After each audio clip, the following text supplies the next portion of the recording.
This video will give you step-by-step instructions on what to include in a good academic introduction. You'll learn about the 5 essential ingredients that a strong academic introduction should contain. Also, we'll show you a sample introduction with all the elements included, so you can use it as a template.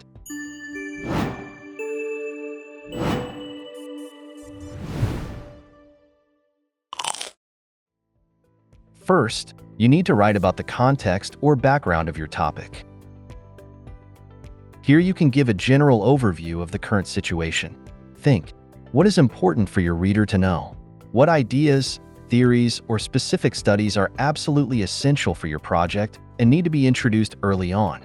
To do this, give a brief overview of the relevant literature on your topic. For example, you may want to provide some statistics or recent developments in the field. Move from broad, general statements to more specific, more detailed descriptions. Make sure that everything you write is relevant to your topic. And remember to always reference sources to show where you found the information that you are presenting. It is important to show that connection between the context and your own research. Next, research problem. You want to show your reader how the reading that you had done helped you identify a problem in your field of study. Here, you may want to avoid negative statements and use contrastive statements instead. Here are some examples. Next, you should indicate a research gap, raise a research question, or challenge prior work in this field. Think, what is missing or misunderstood? What's in need of improvement or updating? What is still unexplored in your field? Connect this information with what you are planning to do in your research. Show how the research gap can be filled. In other words, what is the purpose or aim of your research? Next, research significance. You may want to answer the following questions. Why is your project important? What is its impact? How is your approach contributing to the knowledge in the field in a way no other approach could? Indicate clearly its significance. By providing information about the significance of your topic, you are showing your reader that you have knowledge and awareness of the existing issues in your field. When it comes to the importance of your topic, think, who is it for? If your topic is, for instance, a solution to a problem, and you describe the background to this issue, add the information about who can be affected by this.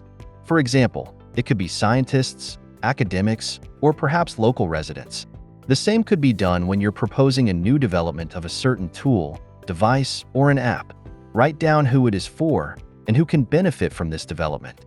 Finally, write your thesis statement. A thesis statement is a sentence that clearly expresses the main point or argument of your piece of writing. It provides the central idea that the rest of the paper will support, guiding the direction and focus of your content. This is something that your research is aiming to prove. Here are some examples. What about definitions? Sometimes it may happen that you may need to define some key terms, especially if they are included in your thesis statement. This is a common and important element in many introductions and, in fact, throughout your academic text. You may have to compare and contrast various interpretations of some key terminologies, as some scholars may disagree on the exact definitions of some concepts or terms. However, remember that your aim is to make it perfectly clear what exactly you mean, so there is no doubt what you're referring to. Okay, now we know what to include in the introduction, but there are also some things to avoid. If you try to include too many details, you may end up with the following problems. It can get too long in relation to the remainder of the essay, dissertation, or your research paper. Or it can get too detailed, revealing too much too early, and this may spoil the surprise effect of what you're going to say next. Also, avoid long quotations, if any at all. They're not really that necessary in academic writing. Also remember not to write your introduction too soon. As you write the body of your essay or your literature review, your ideas and arguments often evolve. You may even change the direction of your research. So, what seemed like a solid introduction at the beginning might no longer fit by the time you're done writing.